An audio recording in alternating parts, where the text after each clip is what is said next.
Wah, permukaan bumi berguncang, retakan panjang membelah tanah hingga terbuka. Sungai-sungai lava mengalir deras menuruni lereng. Bunyi memekakan telinga memenuhi udara, bebatuan dan serpihan lain menghambur tinggi. Awan gas dan abu vulkanik menutup langit. Ini bukan alur film bencana populer. Inilah yang terjadi jika supervulkan meletus. Tapi kemungkinan ini bukan skenario yang akan terjadi jika gunung berapi terbesar di dunia, Mauna Loa, ingin menyudahi tidur panjangnya. Pada tahun 2021, ilmuwan yakin letusan ini akan segera terjadi, tapi sejauh ini belum terjadi apa-apa. Aktivitas kegempaan gunung berapi itu terus meningkat, lalu kembali normal. Tapi kamu nggak pernah tahu kapan raksasa ini akan kembali aktif. Karena itu, para ahli memonitor aktivitas geologi di pulau terbesar Hawaii. Pulau besar Hawaii tersusun atas 5 gunung berapi, termasuk yang paling aktif di planet ini, Kilauea. Dan yang terbesar, Mauna Loa. Objek raksasa ini meliputi hampir setengah daratan pulau itu. Dan jumlah lava yang dikeluarkan Kilauea dalam sehari bisa dimuntahkan Mauna Loa dalam 20 menit. Itulah yang terjadi pada 1984. Meskipun adik Mauna Loa telah aktif untuk sementara waktu, raksasa itu masih tidur sejak erupsinya yang terakhir.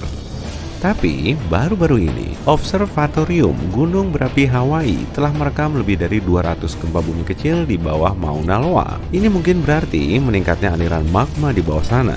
Selamat pagi, gunung berapi itu mungkin akan bangun dari tidurnya, atau enggak? Jika Mauna Loa tiba-tiba meletus, sejumlah aliran lava bisa sangat cepat dalam hitungan jam mencapai laut dan kebanyakan tempat berpenduduk serta objek wisata seperti Captain Cove. Pada 1984, saat terakhir kali gunung berapi itu meletus, lava mencapai sejauh pinggiran kota Hilo di sisi lain pulau itu. Di sanalah lokasi salah satu kampus University of Hawaii. Untungnya, beberapa pekan sebelumnya mereka dipersiapkan menghadapi bencana. Sekarang, penduduk lokal memiliki tas khusus yang siap dibawa, berisi barang-barang terpenting, termasuk dokumen dan uang. Kehati-hatian itu berguna jika terjadi evakuasi darurat. Meski sejauh ini sebagian besar erupsi Mauna Loa cuma berdampak di area puncak gunung, sebagiannya mengalirkan lava sampai ke laut, dan kamu nggak pernah tahu sekuat apa erupsi berikutnya. Nah, apa gunung tertinggi di bumi? Gunung Everest, katamu. Tergantung. Dari dasar laut sampai ke puncak, Mauna Loa 300 meter lebih tinggi dibanding puncak Himalaya yang kenamaan itu.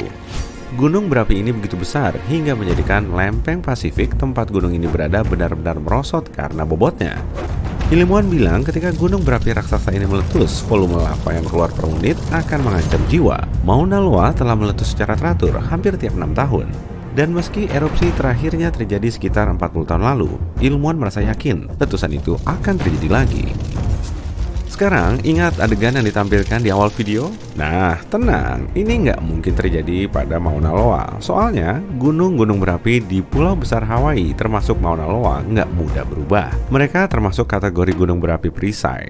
Dinampakkan gunung berapi perisai karena nggak begitu tinggi dan mirip perisai tentara yang diletakkan rata di tanah. Gunung berapi perisai terbentuk oleh lava yang sangat cair. Lava ini mengalir lebih jauh dan membentuk aliran yang jauh lebih encer dibanding lava letusan gunung berapi strato. Gunung berapi strato berbentuk kerucut dan tinggi, seperti Gunung Krakatau di Indonesia yang terkenal itu. Jadi, jika atau ketika Mauna Loa meletus, kemungkinan nggak ada awan abu atau bertonton serpihan. Yang paling berbahaya adalah lava. Karena berbentuk perisai, lavanya sangat cair dan banyak, sehingga mengalir jauh dengan cepat. Dengan memakai peta kepundan teoretis, para ahli dari Observatorium Gunung Berapi Hawaii membuat bagan aliran lava yang mungkin terbentuk. Mereka khawatir dengan gempa-gempa berkekuatan tinggi yang mengelompok. Kemungkinan ini berarti lava bergerak di bawah permukaan.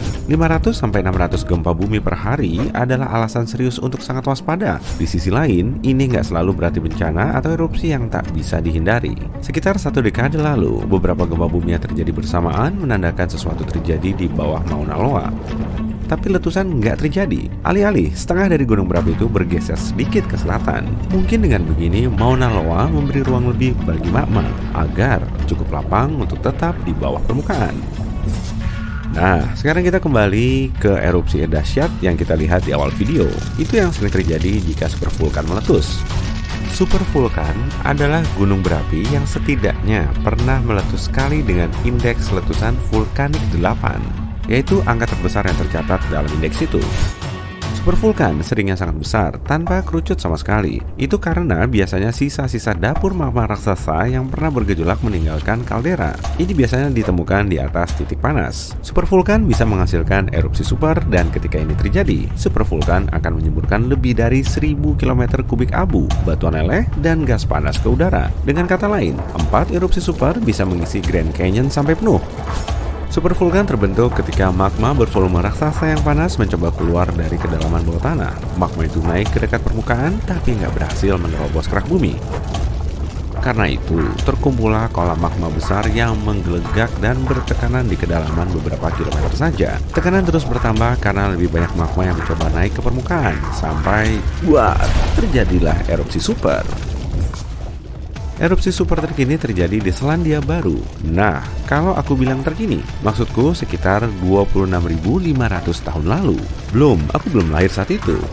Ketika itu, supervulkan di bawah permukaan Danau Taupo memuntahkan lebih dari 1.250 km kubik abu dan batu apung. Bayangkan, 500.000 piramida besar Giza berhamburan pada saat yang sama. Seperti itulah kekuatan luar biasa erupsi tersebut. Tapi hal paling menarik sekaligus membingungkan dari letusan itu adalah gunung berapi Taupo nggak meletus begitu saja seperti banyak gunung berapi lain.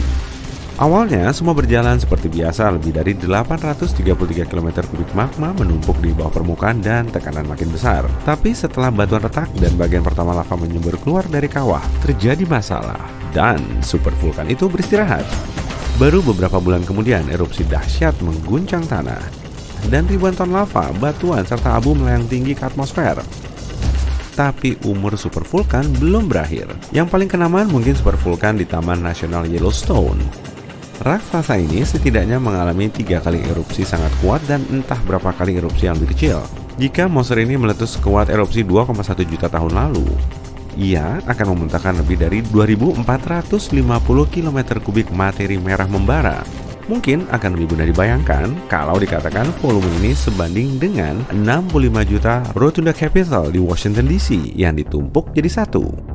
Bagaimanapun, sekarang ilmuwan yakin Yellowstone nggak berbahaya. Untuk terjadinya erupsi, magma di dalamnya paling tidak harus 50% dalam keadaan meleleh. Adapun di kaldera Yellowstone, angkanya cuma mencapai 5-15%. Tapi tentu saja, Yellowstone bukan satu-satunya supervulkan di planet ini. Ada juga Taupo di Selandia Baru yang sudah kamu kenal. Juga kaldera Aira di Jepang, Long Valley di California, Toba di Indonesia. Suatu hari, salah satu dari supervulkan ini bisa menghasilkan erupsi super. Ada juga beberapa gunung yang disebut supervulkan dan belum aktif sampai saat ini karena belum pernah menghasilkan letusan seperti erupsi super. Misalnya pada tahun 1883, gunung berapi Indonesia, Krakatau, meletus. Kekuatan erupsinya merobek dinding gunung hingga terbuka dan air laut yang dingin mengalir ke bagian dalamnya yang meleleh. Perbedaan suhu membuat gunung berapi meledak dengan bunyi memekakan. Bunyinya terdengar sampai jarak 3.200 km di Australia. Erupsi itu memperoleh gelar bunyi paling keras dalam sejarah. Meski konsekuensinya dahsyat, ternyata belum cukup kuat untuk disebut erupsi super.